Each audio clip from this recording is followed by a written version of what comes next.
Quando a gente não tem uma consciência, a gente fica mais difícil o processo de cura. Uma das coisas, por exemplo, que existe muito no nosso cotidiano, por exemplo, de pessoas doentes, de pessoas desequilibradas, de pessoas com problemas físicos, de pessoas que carregam sintomas e coisas que não são legais, é, por exemplo, pessoas que vivem em processos de negação. Quando as pessoas elas vivem processos de negação, aí fica complicado, porque a cada dia que passa no processo de negação, a pessoa vai se distanciando daquilo que a gente chama de consciência. Quando uma pessoa ela tem e vive mais consciente dos processos, ela se cura mais rápido. Eu vou contar uma história para vocês rápida. Já era o Joel Aleixo dos florais, das alquimias. Eu comecei a acordar de noite com pânico noturno. Aí eu fazia, meu Deus, o que é isso, né? E aí consultava aí os meus universitários e nada, ninguém me falava nada. Eu era casado com a Jaque na época, ela falou, Joel, por que você não vai? Uma pessoa, vai, consulta lá um alquimista, uma pessoa que não te conhece, um médico, vai no psiquiatra, vai resolver isso aí, porque eu acho que você está com pânico. E eu tinha pesadelos. E o meu pesadelo era sempre assim, eu chegando como se eu fosse num castelo muito alto, assim, com muitas janelas. Aí tinha como um fosso, e eu entrava naquele fosso, e eu ia me aproximando do castelo, e quando eu olhava para aquele castelo, ficava olhando porque eu queria entrar no castelo. Aí eu via uma mulher, e ela ficava olhando para mim. Quando eu tentava sair do buraco, ela apontava uma arma assim, dava um tiro, e a bala pegava aqui, no meio da minha testa, e explodia a minha cabeça. Olha que sonho horrível.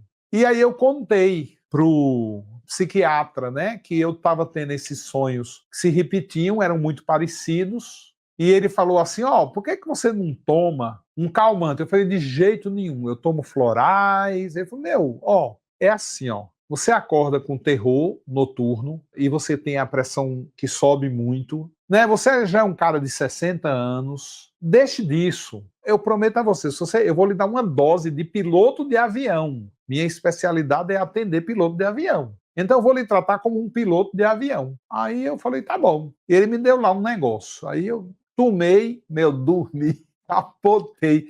Pensei num negócio bom que eu tomei, eu desmaiei. E aí eu comecei a ter o sonho, mas aí eu acordei do pesadelo, mas eu estava ótimo. Eu não tive arritmia, eu não tive descarga de adrenalina. Eu falei, gente, isso é muito bom. Mas, né, tem uma armadilha aí, né? Mas eu estava atento. Mas me humilhei diante daquela química, sabe? Vou fazer o tratamento direitinho. Na outra semana, ele falou, como é que você está se sentindo? Eu digo, olha, dormi 7 dias, dormi muito bem. Ele falou, ai, que bom, coisa boa. Então você logo vai parar de tomar essa coisa aí que você chamou de porcaria. Mas viu como foi bom? Ele foi muito bom. Durante a segunda semana, eu comecei a me lembrar que quando eu fui para a escola, quando eu voltava, eu tinha uma parente que ela adorava fazer assim, tã na minha cabeça. Ela adorava, ela tinha um prazer, um sadismo, mas ela dava com vontade, viu? Uma coisa que na Paraíba a gente chama cocorote. E ela me dava o cocorote. Nossa, aquilo era uma dor assim. E eu gritava, eu berrava. Aí minha mãe já vinha correndo com a cinta na mão. O que foi, o que foi, o que foi? Aí essa pessoa que me dava o cocorote dizia, ele bateu em mim, ele bateu em mim. Pronto. Aí eu apanhava de novo da minha mãe. Então apanhei de cinta, apanhei de espada, até de espada eu apanhei, de bainha de espada, de correia de máquina de costura. E sempre era por causa da mulher.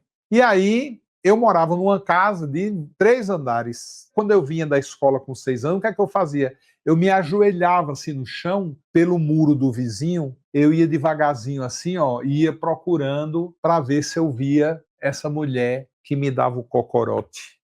Aí na hora veio na minha cabeça, é isso o meu pesadelo. Eu chegando no castelo, querendo entrar, e aquela pessoa vai dar um tiro na minha cabeça, é o cocorote, é o sofrimento, é a dor. Daquele dia em diante, nunca mais eu tive terror noturno. E o melhor, parei de tomar o remédio.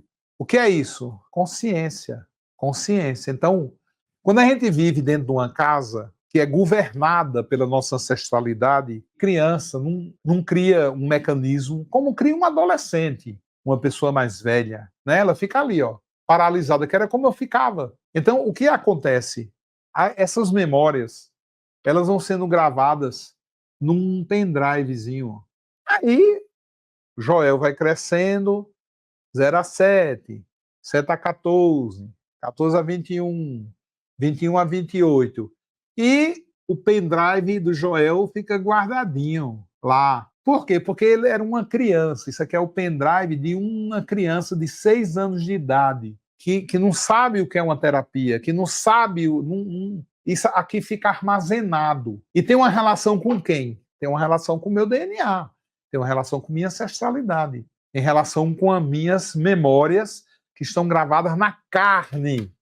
E aí, o que acontece com isso aqui? Completei lá 60 anos, de repente, o pendrive, ó, clique, plugou aqui na minha cabeça e liberou a memória. Liberou a memória 54 anos depois. Ela vinha com um filme de guerra, um buraco no chão, que era eu rastejando. Aquela minha casa era um castelo, porque era imenso, tinha 3 andares a casa, em Campina Grande, que eu nasci. Né? E aquela mulher era meu inimigo, que apontava aquele fuzil, que era o quê? O cocorote que ela me dava. O dia que eu tive a consciência disso, nunca mais eu tive o terror noturno.